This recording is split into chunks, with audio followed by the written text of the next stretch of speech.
Hey, silver tubers. It's Mr. Zeke coming to you from the silver pouring bench. Been absent for a little while. Just kind of unplugged and relaxed for a bit.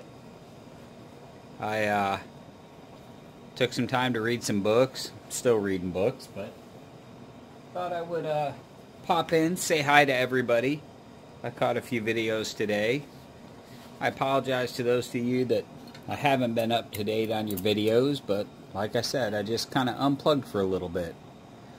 Thought I'd do just a couple of basic pours, kind of back to the beginning of where it all started with a simple combination mold. 1 ounce, half ounce, quarter ounce gold mold. I did make a slight modification to the furnace. I was tinkering around with different crucible sizes, and I came across a small crucible size, and it allows me to run two, well, there you can kind of see them, two crucibles at once. And they're little, I think they're 10 ounce gold crucibles. I picked them up off of eBay, and so without further ado, let's go ahead and pour just a 1 ounce bar. Sometimes it's good to get back to the basics, I think. Back to where it all started. I think sometimes it gets a little complicated. And it's more fun this way. Especially when you've been pouring for a while. So, exercise a little bit of crucible control. Nice and slow. The only challenge with these are PMC crucibles, and they've got that extra lip on them.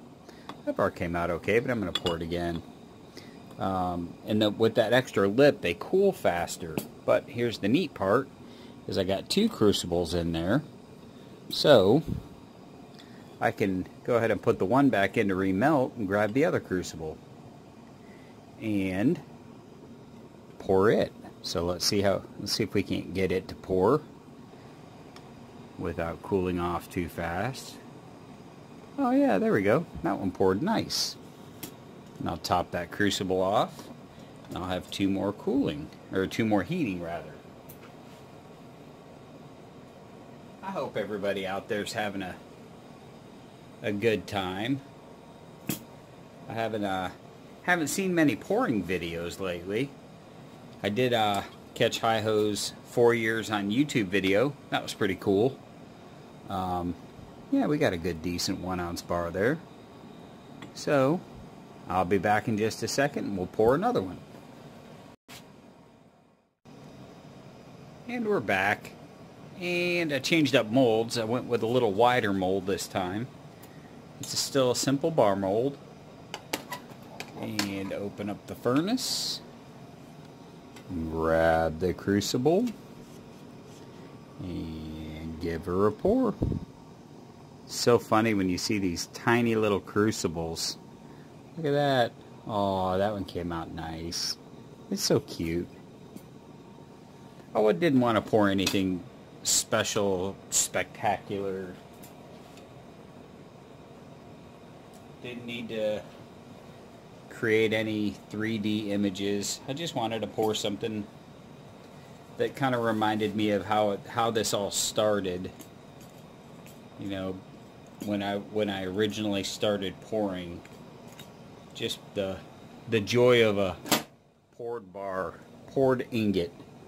So yeah, we got a good pour on that one. So I'll pour a couple more and I'll meet back up with you guys here in just a second.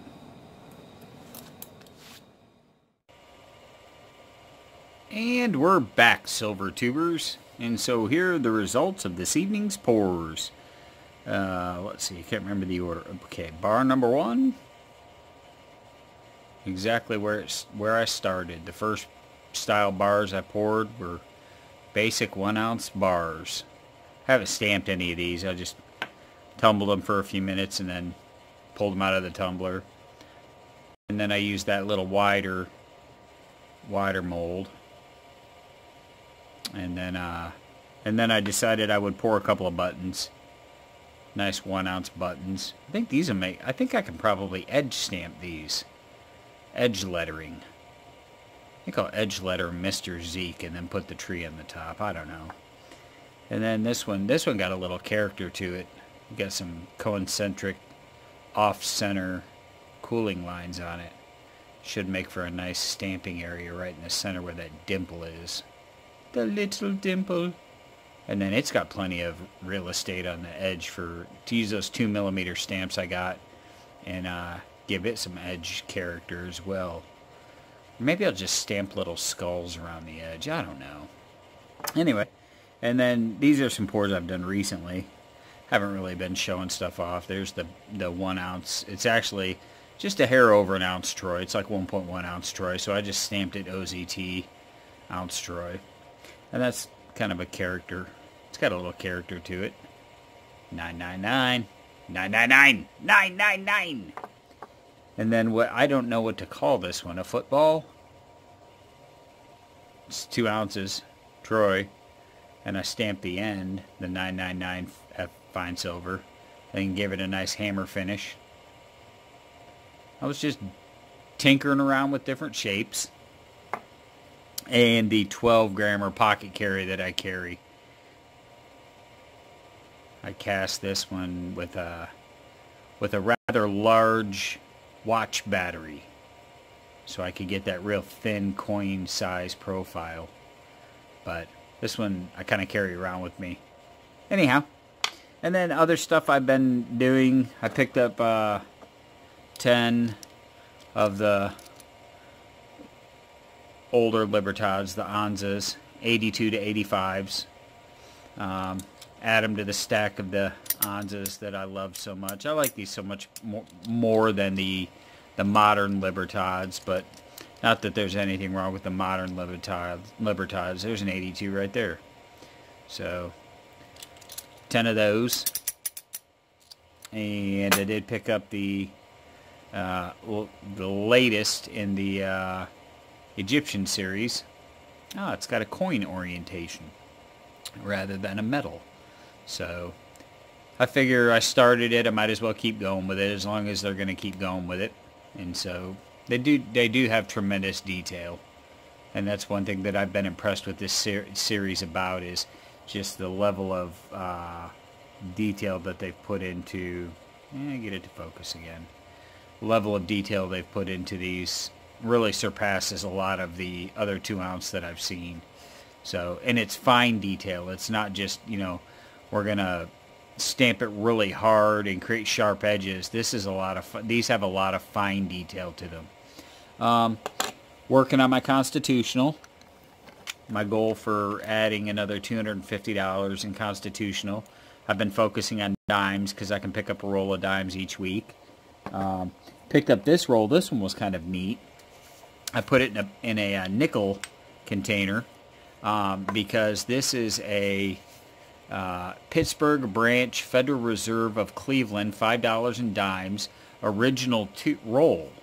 It's an original bank roll of 1963 P's, Philadelphia's, and I didn't want to open it. I wanted to just leave it the way it was, and so I tinkered around at work with different tubes to find out what it would fit in, and it fits nicely in a nickel tube.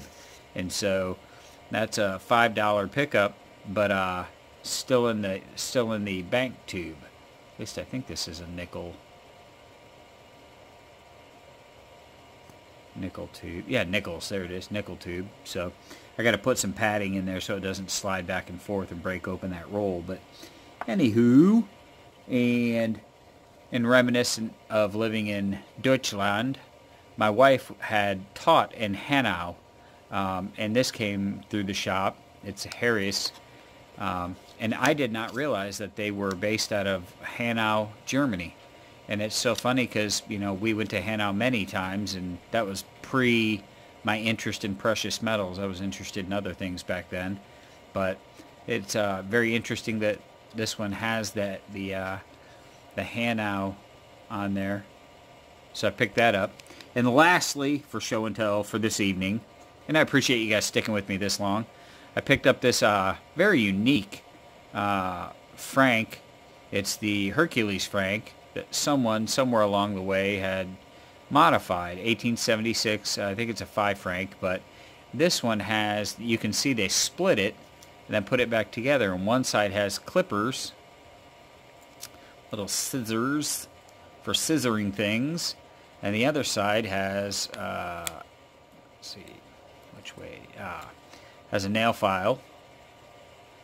There you go, nail file. And to clean out underneath your grungy nails. And it also has a knife blade. So, much like a James Bond type toy, it is fashionable and functional.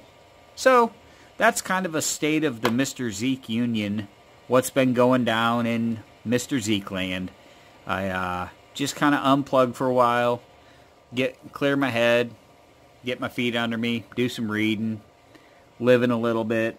Thought I'd pop in, say hi to everybody, wish everybody a Happy New Year, and of course, you know, we're almost done with January, so hope everybody started off well, and I wish everybody the best, and I will catch you later. It's Mr. Zeke from the Silver Pouring Bench.